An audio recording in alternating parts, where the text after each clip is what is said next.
Hey, what's good everyone? Welcome to Rink, Diaries, local Iceman here. And for today's episode, I'm going to show you how to lift the conditioner and the tank up if the machine ever breaks down in the ice or if it breaks down and back here. I'm going to show you how to get the conditioner and the tank up if the engine doesn't run or if your electric motor doesn't run. Now, I'm actually not too sure about electric motors if it works the same way, if you have a hand pump for the conditioner and the tank. But for all the gasoline powered engines, the propane powered engines, the Zamboni 500 models, so to say, there's a little hand pump that you could use to pump the conditioner and the tank in the air if it happens to break down on the ice. I'm also going to show you how to bypass the hydrostatic transmission, because if you try to push a machine when it's broken down on the ice or here and back and try to get it somewhere, pushing the machine against the resistance of the motor is very difficult to do.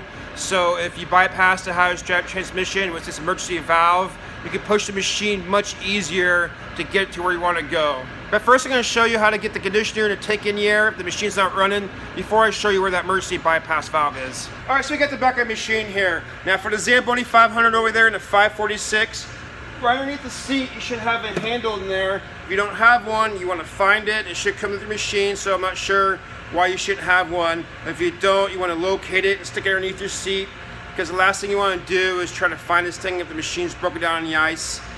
It's better to have the handle sitting there ready to go, as well as you probably should review on how to do this on your machine as soon as you watch this video, of course.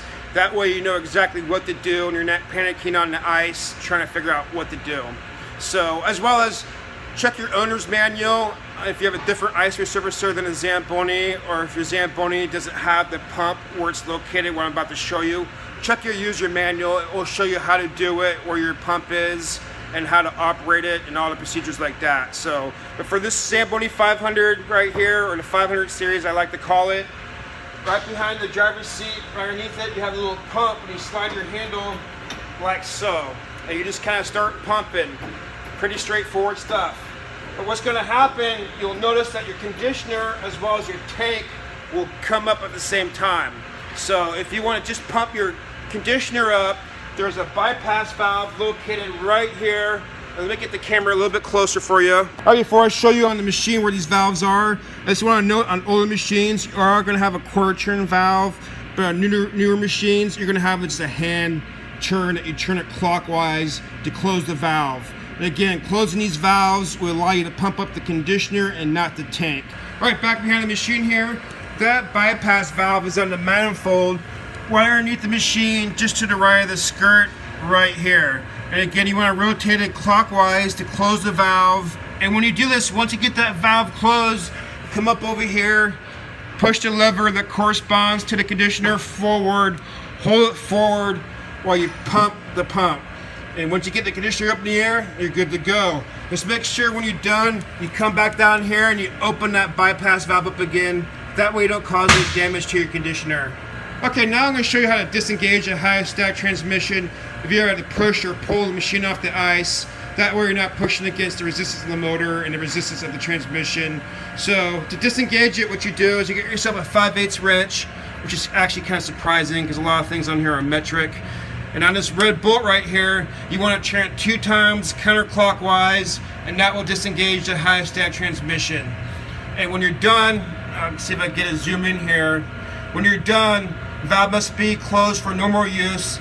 Closing foot torque is 7 to 10 pounds. So when you're done, you just want to make sure you turn the sling clockwise, 7 to 10 foot-pounds of torque, to make sure it's closed and ready to go. And for you guys who have electric machines, I'm assuming you still have a hydrostatic transmission. So if you don't see it right there, right in front of you, go ahead and consult your user manual to see if you can disengage this motor. And if you have a different type of machine, an Olympia, or I don't know, any kind of other machine, go ahead and consult your user's manual, your owner's manual, to see if there's a way to disengage the hydrostatic transmission. That way, if the machine ever does break down on the ice, it's just much easier to push it off if you're not pushing against the resistance of the motor. Do yourself a favor, know where this is at, and know how to disengage it. This makes life a lot easier by knowing how to do it.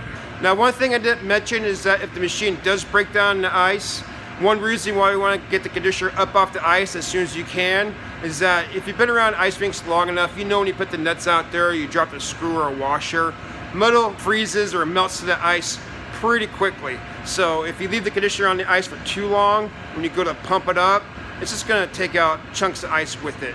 So once you know the machine is not going to catch on fire, when it's breaking down on you and you know everything's safe, go ahead and pump that conditioner up in the air so you don't take any ice out with it, and just get it ready to be towed off the ice. And as far as bypassing the hydrostatic transmission, it's really meant for towing in low speeds. That states that in the manual. So go ahead and read your manual if you're not sure about this. But it's really meant for towing at low speeds, it says. And that makes sense because even if you stick an automatic transmission in neutral and you go tow it, you could do damage to your transmission if you tow it too far or too fast because it could heat up. So they probably just don't want you moving the machine too fast because you could damage components inside of it. Again, it's really meant and designed to drive at 10, 15 miles per hour. It's not designed to be towed 30 miles or 20 miles per hour down the road. So if you have to tow the machine, do it slowly, do it under control, not to damage your hydrostatic transmission or any other components in your machine.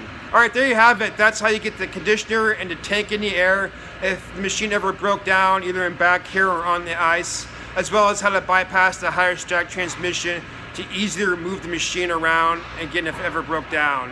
That's probably a good idea to go review this stuff with your drivers, and if you haven't done this yourself in a long time, to go and find the hand pump and the handle, make sure everything where it's at, because when things break down, sometimes people don't think as clear, they start panicking. So if something is fresh in their mind, they're much better and more likely to, to execute the proper procedures than to like, oh my God, what's going on? I treat this like I treat the sprinkler valve, the water valve for the sprinkler system, because one time the ball hit a pipe and the guy's like, I forgot what to do. You told me like 6 months ago. That I make sure I review with my drivers where that water valve is, just in case a ball hits the sprinkler pipe, they know exactly what to do.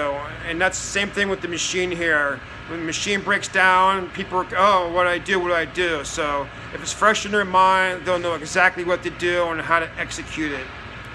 I think that's all I have for you guys today. Again, thanks for watching, and I hope you learned something. And like the local ice man says, stay cool.